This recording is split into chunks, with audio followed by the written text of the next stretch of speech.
Think about your senior pet's dinner. For months, maybe even years, it's probably looked exactly like this. The same bowl, filling and emptying in the same spot, day after day. Keeping that routine consistent is often the safest choice for their digestion. But for their aging brain, that total predictability means there is no longer a sensory challenge.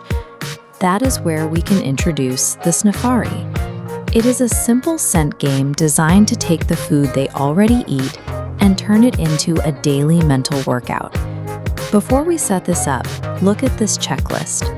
You need exactly 3 things: approval from your veterinarian to try a new feeding method, your pet's standard everyday food, and a few basic items you already have around the house.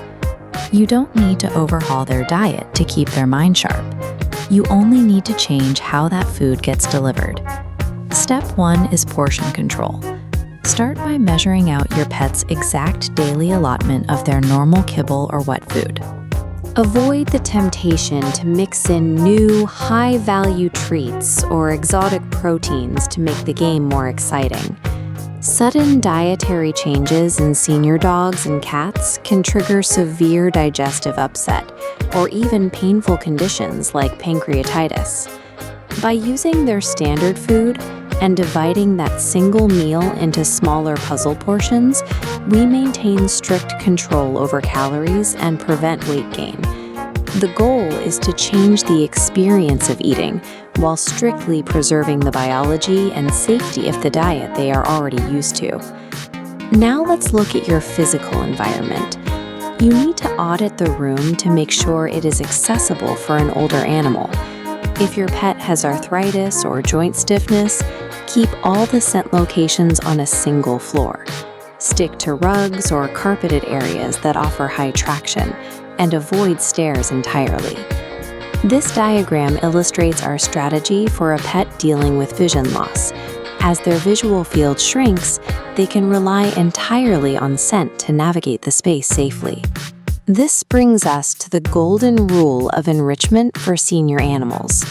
Success builds confidence, while frustration creates unnecessary stress. A properly calibrated puzzle challenges their nose and keeps their brain active, without putting strain on their aging joints. Let's set up the game. The first and easiest method is the room scatter. Take small clusters of their regular food and place them behind accessible obstacles, like the leg of a dining chair or along a low baseboard. The second setup is the cup game.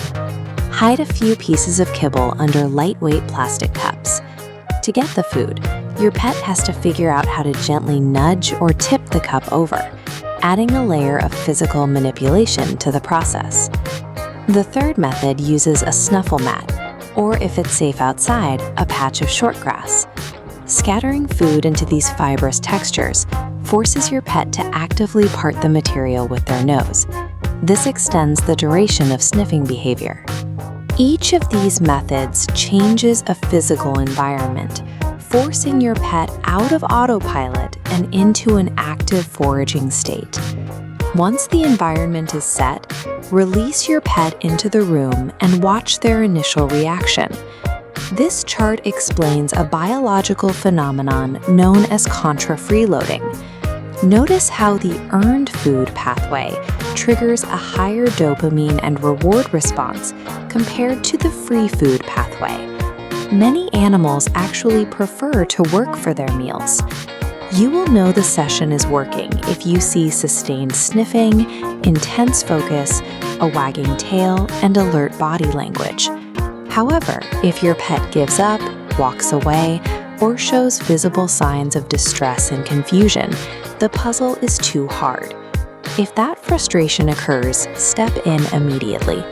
Walk over and physically point to the food to guarantee them an easy win. Your role during this process is to act as a supportive guide, ensuring the mental workout remains a positive, rewarding experience from start to finish. Following these steps turns a standard biological necessity into a structured cognitive workout. Keep in mind, if you use the exact same room scatter or cup game every single day, that activity will eventually become their new autopilot routine. Look at this weekly calendar matrix. To maintain the novelty, you can plot out a rotation schedule. Use the cups on Monday, the snuffle mat on Wednesday, and a room scatter on Friday to keep their brain engaged. This rotation exercises their brain while creating a shared interaction that strengthens your bond during their final years. Cognitive curiosity does not retire with age. Sometimes a thoughtfully prepared meal is all it takes to awaken your senior pet's inner explorer.